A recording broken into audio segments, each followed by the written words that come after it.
Wir kommen nun zu dem Fragenkomplex Bibel. Dabei geht es um die Gültigkeit und Verbindlichkeit der Bibel, die für uns alle von sehr grundlegender Bedeutung ist. Die Frage FB1. Die Bibel ist doch von Menschen aufgeschrieben worden, darum ist alles relativ zu sehen. Wie können Sie sagen, dass sie von Gott ist und dass alles wahr ist? Antwort: Wir wollen hier die Frage nach der biblischen Wahrheit an einem ausgewählten Beispiel zeigen, das den Vorteil hat, mathematisch nachvollziehbar zu sein. Die Bibel enthält 6.408 Verse mit prophetischen Angaben, von denen sich 3.268 bisher so erfüllt haben, während die restlichen Prophetien noch zukünftige Ereignisse betreffen. Keine Voraussage ist anders eingetroffen, als es die Bibel beschrieben hat. Das gibt es in keinem anderen Buch der Weltgeschichte. Hier haben wir einen auch mathematisch ausdrückbaren Wahrheitsgehalt vor uns, der nirgends seinesgleichen hat. Wir wollen nun die Frage stellen, ob es möglich ist, dass sich so viele Prophetien zufällig erfüllen können, das heißt, ob ihr Eintreffen ohne das Wirken Gottes erklärbar ist. Dazu werden wir uns nun der Wahrscheinlichkeitsrechnung bedienen. In dem folgenden Berechnungsmodell wird nicht berücksichtigt, dass manchmal mehrere Verse der Bibel dazu dienen, eine einzige Prophetie zu beschreiben, oder zum anderen ein Vers auch mehrere Prophetien enthalten kann. Ebenso geht der Tatbestand, dass manche prophetische Aussage mehrfach erwähnt wird, nicht in die Rechnung ein. Diese Modellvereinfachung wird jedoch durch folgenden Ansatz für die Grundwahrscheinlichkeit bei weitem ausgeglichen. Nimmt man für die sehr hohe Grundwahrscheinlichkeit von 0,5 für die zufällige Erfüllung einer Einzelprophetie an, so lässt sich die Gesamtwahrscheinlichkeit W für die 3.268 bisher erfüllten Prophetien mathematisch exakt errechnen. Diese beträgt W gleich 2 hoch minus 3.268 und das sind 1,7 mal 10 hoch minus 984. Die prophetischen Aussagen sind derart, dass das Eintreten des jeweilig beschriebenen Ereignisses mathematisch mit 1 zu 1000 bzw. 1 zu mehreren Millionen anzusetzen wäre. Mit dem Ansatz 1 zu 2 gleich 0,5 liegen wir damit auf der absolut sicheren Seite. Zum Zahlenvergleich für W wollen wir einige ausgedachte Lottosysteme betrachten. Wenn die Wahrscheinlichkeit für einen Volltreffer im kommerziellen Zahlenlotto 6 aus 49, das heißt aus 49 Feldern mit fortlaufender Nummerierung, etwa 1 zu 14 Millionen beträgt, so wollen wir nun die Frage stellen, auf wie viele Felder dürfte ein zweiter Lottoschein erweitert werden, bei dem ebenfalls 6 richtige für einen Volltreffer zu benennen sind, um gerade auf jene Wahrscheinlichkeit zu kommen, die sich für die zufällige Erfüllung von 3.268 Prophetien ergäbe. Was würden wir schätzen? A. Die Größe einer Tischtennisplatte. Auf einer Fläche von 4,2 Quadratmetern sind 167.140 Einzelfelder von der Größe, wie sie auf einem handelsüblichen Lottoschein anzutreffen sind, möglich. Oder B. Die Größe eines Fußballfeldes von 7.350 Quadratmetern. Dort sind 459.375.000 Einzelfelder möglich. Oder gar die Oberfläche der gesamten Erdkugel mit 510 Millionen Quadratkilometer. Bei 31,3 mal 10 hoch 18 Einzelfelder sind dort möglich. Wobei 10 hoch 18 eine Trillion oder 1 Million Billiarden bedeuten. Rechnet man die Wahrscheinlichkeiten aus, um bei L durchnummerierten Feldern 6 richtige zu ziehen, so ergeben sich für die obigen Flächen folgende Werte. Für den Fall A 1 zu 0,4 mal 10 hoch 30, das sind 2,5 mal 10 hoch minus 30. Oder B, W gleich 1 zu 1,3 mal 10 hoch 49, und das sind 7,7 mal 10 hoch minus 50. Oder W gleich 1,3 mal 10 hoch 114, und das sind 7,7 mal 10 hoch minus 115. Wir sehen anhand der Zahlen für W, dass die Vergleiche A bis C völlig unzureichend sind. Das mathematische Ergebnis für die Felderzahl ist geradezu atemberaubend. Wir müssten zu einem Größenvergleich die Gesamtzahl aller Atome des Universums zu Hilfe nehmen, und diese ist mit 10 hoch 80 selbst nicht mehr vorstellbar. Es ist eine 1 mit 80 Nullen oder die Zahl 10 Milliarden 8-mal mit sich selbst multipliziert. Auf die errechnete transastronomische Zahl von 2,74 mal 10 hoch 164 Feldern jenes Super-Lottoscheins kommt man allerdings erst durch einen weiteren, unsere Vorstellung noch einmal übersteigenden Vergleich. Stellt man sich so viele Universen gleicher Größe vor, wie unser Universum Atome hat, dann ist die Gesamtzahl der Atome aller dieser gedachten Universen immer noch um den Faktor 27.400 kleiner, als der benötigte Lottoschein Felder haben dürfte. Nach den obigen Betrachtungen können wir nur eine vertretbare Konsequenz ziehen. Die Prophetien sind göttlicher Art, sie können von keinem Menschen stammen. So führen uns die Berechnungen zu einem Ergebnis, das Jesus in dem bekannten Gebet zum Vater auf die knappe Formel bringt: Dein Wort ist die Wahrheit, Johannes 17, Vers 17. Die Bibel kann somit nicht von menschlicher Herkunft sein, sondern es gilt das, was wir in 2. Timotheus 3, Vers 16 lesen: Alle Schrift ist von Gott eingegeben. Gott benutzte auserwählte Menschen, denen er die für uns wichtige Information gab, damit sie diese, ohne dabei ihre Person, ihr Wesen und ihre Empfindungen auszuklammern, für uns aufgeschrieben haben. Frage FB2. Wie kann ich prüfen, ob die Bibel wahr ist? Antwort: Ob ein mathematisch formulierter physikalischer Ablauf oder eine beschriebene chemische Reaktion unter definierten Bedingungen stattfindet oder nicht, kann nicht in einer Diskussionsrunde entschieden werden, sondern im prüfbaren Experiment. Im Gegensatz zu allen anderen Schriften der Ideologien und Religionen nennt die Bibel Methoden, wie ihre Wahrheit durch Experiment ermittelt werden kann. Wer nicht nur philosophierend fragt, sondern zu einer echten Überzeugung kommen will, ist zu einem Experiment eingeladen, für das sich Gott selbst verbirgt. Und das lesen wir in Josua Kapitel 1, Vers 8. Und lass das Buch dieses Gesetzes nicht von deinem Munde kommen, sondern betrachte es Tag und Nacht, auf dass du haltest und tust alle Dinge nach dem, was darin geschrieben steht. Alsdann wird es dir gelingen in allem, was du tust, und wirst weise handeln können. Dieses Experiment besteht danach aus 3 Teilabschnitten. Erstens, Experiment, Beschreibung, Kennenlernen. Zunächst geht es darum, sich durch intensives Lesen mit dem Inhalt der Bibel vertraut zu machen. Zweitens, Ausführung des Experiments. Im zweiten Schritt sind alle erkannten Anweisungen in die Tat umzusetzen. Und drittens kommen wir zur Prüfung der experimentellen Daten.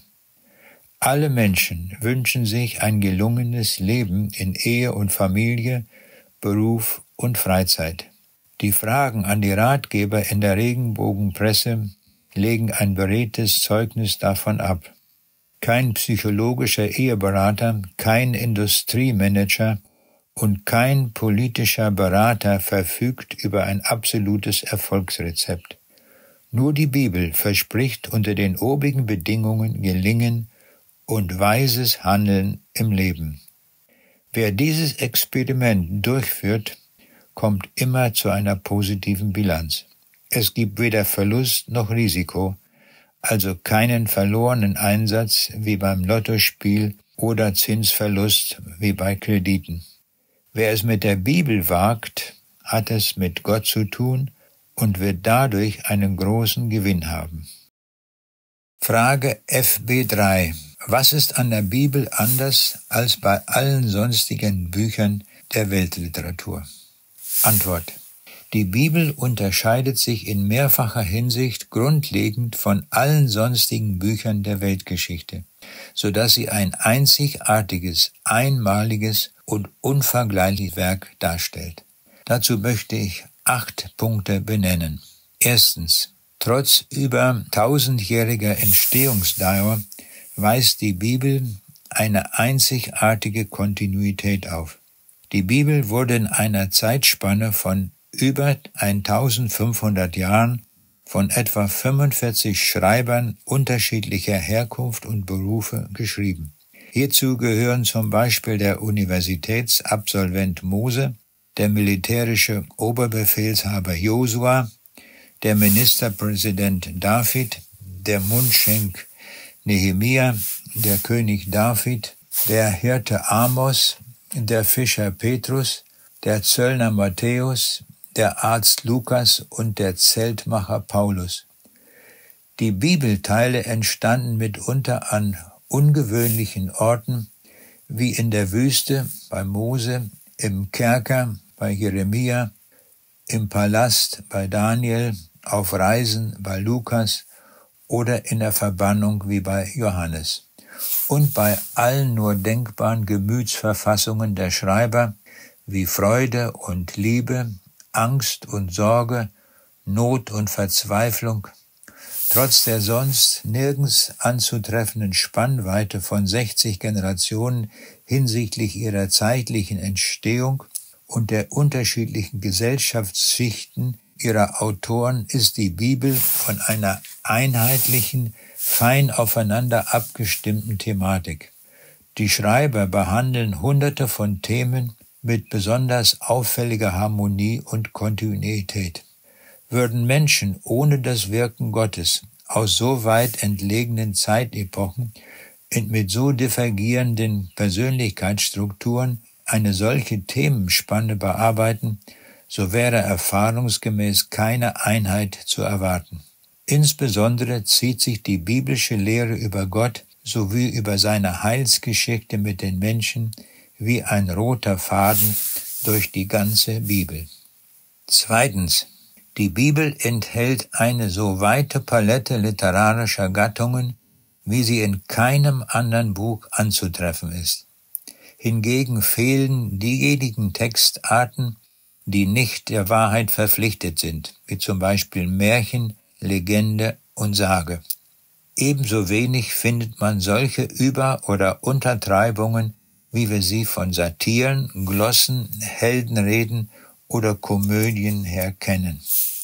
Drittens. Die Bibel ist von einer beachtenswerten Vielseitigkeit geprägt. Sie ist zugleich Glaubens-, Gesetz- und Geschichtsbuch. Sie liefert die Grundlagen zahlreicher Wissensgebiete und enthält tausenderlei Lebensregeln für die verschiedensten Situationen. Sie ist der beste Eheberater, wie wir uns zu Eltern, Kindern, zu Freunden und Feinden, zu Nachbarn und Verwandten, zu Fremden, zu Gästen und Glaubensgenossen verhalten sollen. Sie spricht über die Herkunft dieser Welt und allen Lebens, über das Wesen des Todes und über das Ende der Welt. Sie zeigt uns das Wesen Gottes, des Vaters, seines Sohnes Jesus Christus und die Wirkungen des Heiligen Geistes.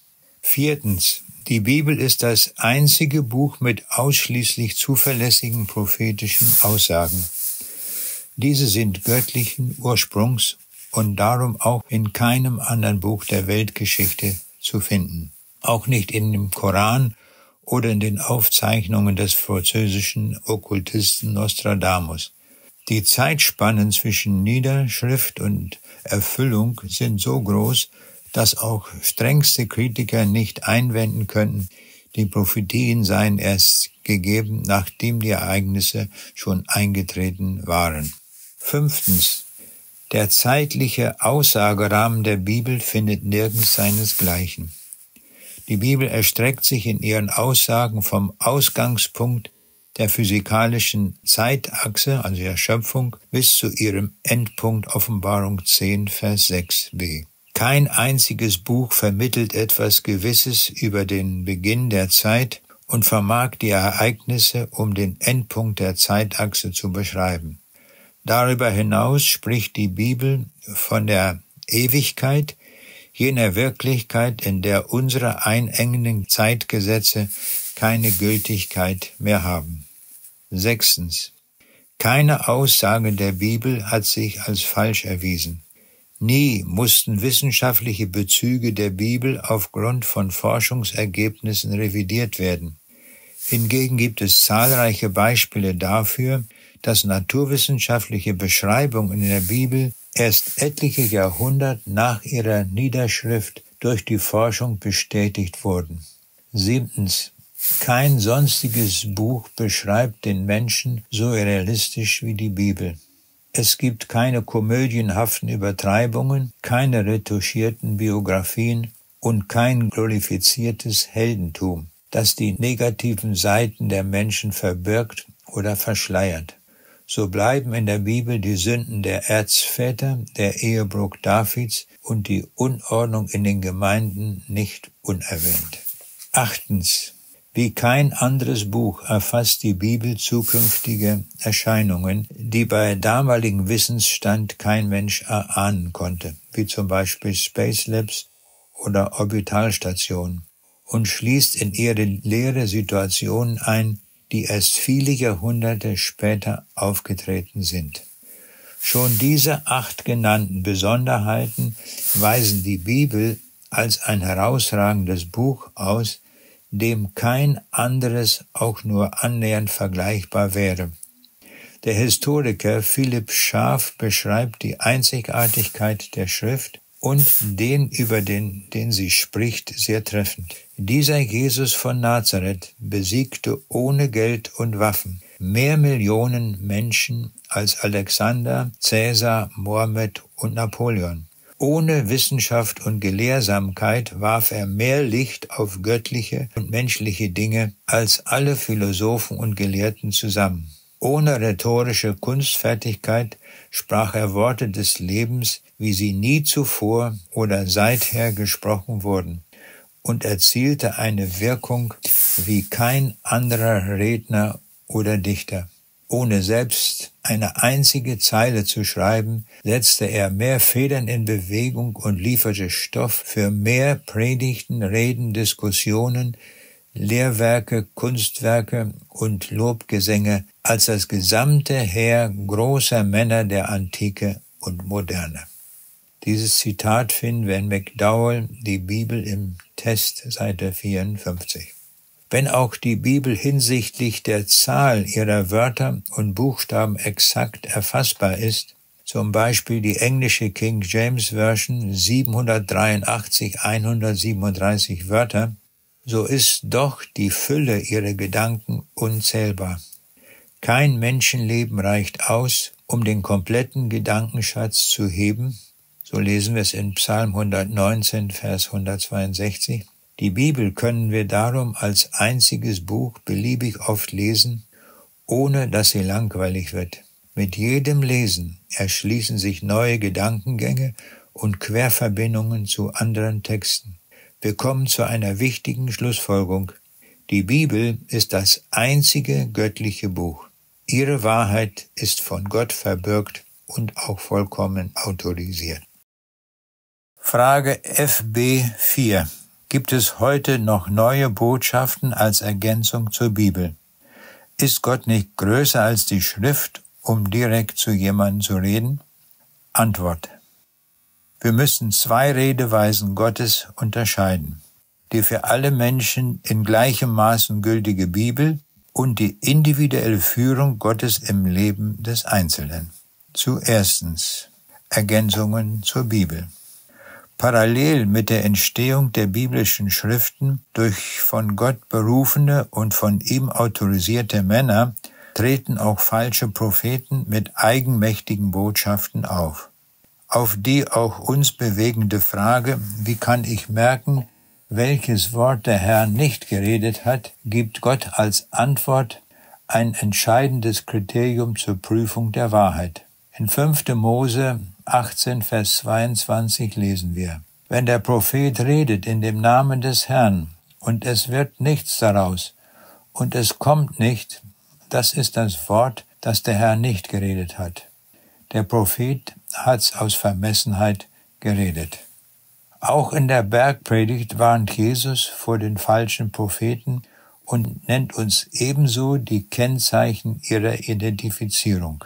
In Matthäus 7, Verse 15 bis 16 sagt Jesus: Seht euch vor den falschen Propheten, die in Schafskleidern zu euch kommen, inwendig aber sind sie reißende Wölfe. An ihren Früchten sollt ihr sie erkennen. Kann man auch Trauben lesen von den Dornen oder Feigen von den Disteln? Der Apostel Johannes weist nicht minder eindringlich auf die Gefahr hin, wenn er in 2. Johannes, Verse 7 und 9 sagt: Viele Verführer sind in die Welt hinausgegangen. Wer weitergeht und bleibt nicht in der Lehre Christi, der hat Gott nicht. Nur die Bibel ist von Gott offenbart. Zuletzt hat Gott durch seinen Sohn geredet, Hebräer 1, Vers 2. Und es wird nun keine zusätzlichen Offenbarungen mehr geben. Dem Wort der Bibel ist danach nichts mehr hinzuzufügen. Schon Petrus warnt zu seiner Zeit vor verderblichen Sekten, die mit eigenen Lehren die Menschen zur Verdammnis führen. Die Zusätze zur und Entstellung der Bibel von Joseph Smith, Buch der Mormonen, Jakob Lorber, Freunde der Neuoffenbarung, Russell, Zeugen Jehovas oder Mary Baker Eddy, Christliche Wissenschaft und andere sind keine göttlichen Botschaften, sondern bedauerliche Irrwege falscher Lehrer und Verführer.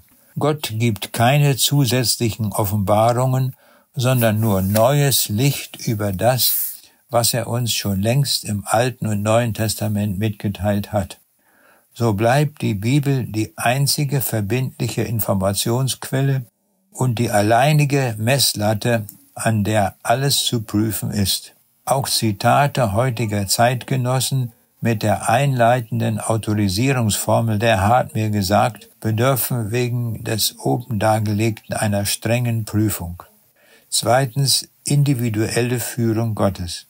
Oft wünschten wir uns ein direktes Reden Gottes in einer bestimmten Situation. Gott könnte es tun, aber es ist nicht seine Methode. Martin Luther, John Wesley, Hudson Taylor oder Billy Graham waren bedeutende Gottesmänner und haben Außergewöhnliches ausgerichtet. Sie haben sich auf Gottes Wort berufen und empfingen von dort Impulse ihres segensreichen Wirkens. Unser Gebet, weise mir Herr deinen Weg, Psalm 86, Vers 11, erbittet Gottes Handeln in unserem Leben. Das ist erfahrbar und erst im Nachhinein eindeutig als Wirken Gottes erkennbar. Aber es geschieht lautlos und ohne hörbare Stimme Gottes. Frage FB5. Wie ist der Bibelcode von Michael Drosnin zu beurteilen? Der US-Journalist Michael Drosnin behauptet in dem Buch Der Bibelcode, dass die Bibel einen verborgenen Code enthalte und dass dieser nun geknackt sei. Der hebräische Text der 5 Bücher Mose enthält 304.805 Buchstaben und wird zunächst ohne alle Leerstellen in einen Computer abgespeichert. Dann werden aus diesem Buchstabenvorrat die jeweils Entenbuchstaben, also zum Beispiel mit dem Abstand n = 2, 3, 4 oder 17 oder 35 entnommen, wodurch ständig neue Buchstabenreihen produziert werden können. Durch Verschiebung des Zählanfangs besteht die Möglichkeit, weitere unterschiedliche Buchstabenfolgen zu erzeugen. Die so gewonnenen Buchstabenreihen werden in Blöcken mit einer bestimmten Spalten- und Zeilenzahl angeordnet. In dieser schier endlosen Zahl von Blöcken sucht man nach gelegentlich auftretenden Buchstabenkombinationen, die eine Bedeutung tragen und in die prophetische Hinweise für unsere Zeit hinein interpretiert werden. Wie nun ist diese Methode zu beurteilen? Zunächst betrachten wir informationstheoretische Einwände und dann biblische Einwände. Erstens, diese Vorgehensweise ist völlig willkürlich und durch nichts begründbar. Dass in einem so riesigen und schier unerschöpflichen Buchstabenvorrat hier und da Namen und Wörter vorkommen, die eine Bedeutung tragen, ist geradezu unvermeidbar. Die Trefferquote erhöht sich noch drastisch, weil bei der Suche vorwärts, rückwärts, senkrecht, diagonal und willkürlich gemischt gelesen werden darf. Mehr noch, auch das Überspringen mehrerer Buchstaben ist erlaubt. Zweitens, der weitaus größte Teil der Buchstabenblöcke ist lediglich Abfall, in dem auch bei ständigem Methodenwechsel keine bedeutungstragenden Elemente zu finden sind. Weiterhin kommt dieser Art Buchstabenspielerei noch die Eigenart der hebräischen Sprache entgegen, dass bestimmte Vokale nicht geschrieben werden. Auch dadurch steigt die Trefferquote an.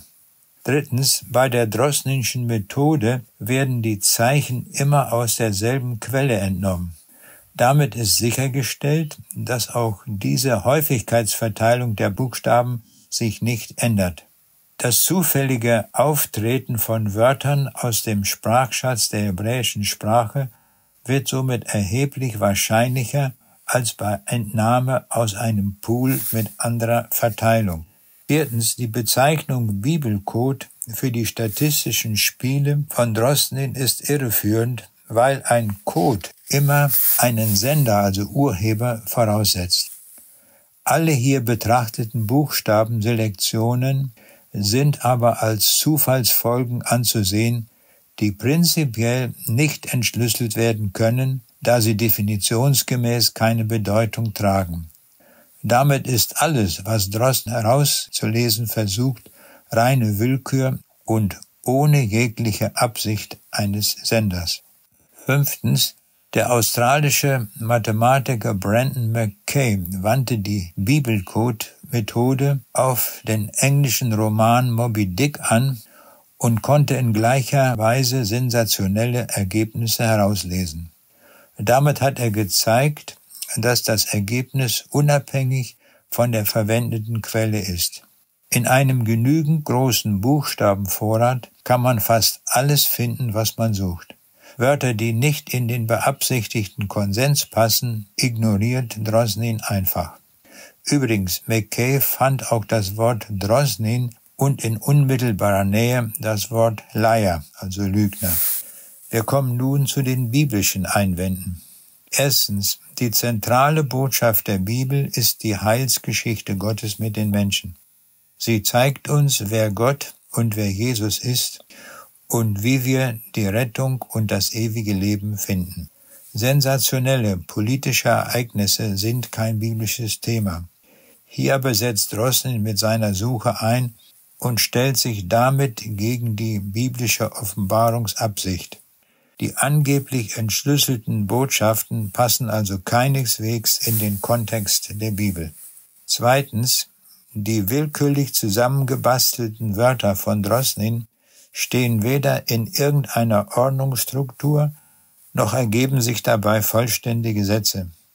Hingegen ist es das Anliegen der Bibel, sich in verständlichen Sätzen zu äußern, damit wir den Sinn leicht erfassen können. Gott hat sich in seinem Wort direkt lesbar offenbart, aber nicht in rätselhaften Computerspielen. Die Botschaft der Bibel ist so angelegt, dass schon Anfänger im Glauben sie verstehen können. Sie kann darum nicht in einem Geheimcode verpackt sein, der erst am Ende des 20. Jahrhunderts entschlüsselt werden kann. Drittens, Drosnin zeichnet ein verzerrtes Gottesbild, das der Bibel widerspricht. Er schreibt zum Beispiel: Vielmehr schien es, als ginge er, also der Code, auf ein uns wohlwollendes, jedoch nicht allmächtiges Wesen zurück, das uns vor einer drohenden Gefahr warnen sollte, um uns Gelegenheit zu geben, uns selbst zu schützen. Das Jahr 2012 wird mit einem Kometen in Verbindung gebracht, der die Erde vernichtet. Das Ende dieser Erde wird nach der Bibel keineswegs durch einen Kometen ausgelöst, sondern durch das Gericht Gottes. Bezüglich des Zeitpunktes ist niemand in der Lage, dafür eine Jahreszahl zu nennen, auch nicht der Bibelcode. Viertens, Drosnin schreibt: Ich bin nicht religiös und glaube nicht einmal an Gott. Die Offenbarung Gottes geschieht aber nur an Menschen, die ihm glauben und vertrauen. Darum ist Drosnin als falscher Prophet einzuordnen. Halten wir fest, der Bibelcode ist von der Vorgehensweise eher eine beliebige Buchstabenspielerei, bei der grundlegende informationstheoretische Aspekte ignoriert werden. Dieses lediglich auf Sensationslust abgestellte Konzept lässt Raum für unverantwortliche Spekulationen. Die von Drosnin aus Fragmenten konstruierten Aussagen widersprechen dem eigentlichen Wesen der biblischen Offenbarung und stellen sich damit gegen Gott und seine Botschaft.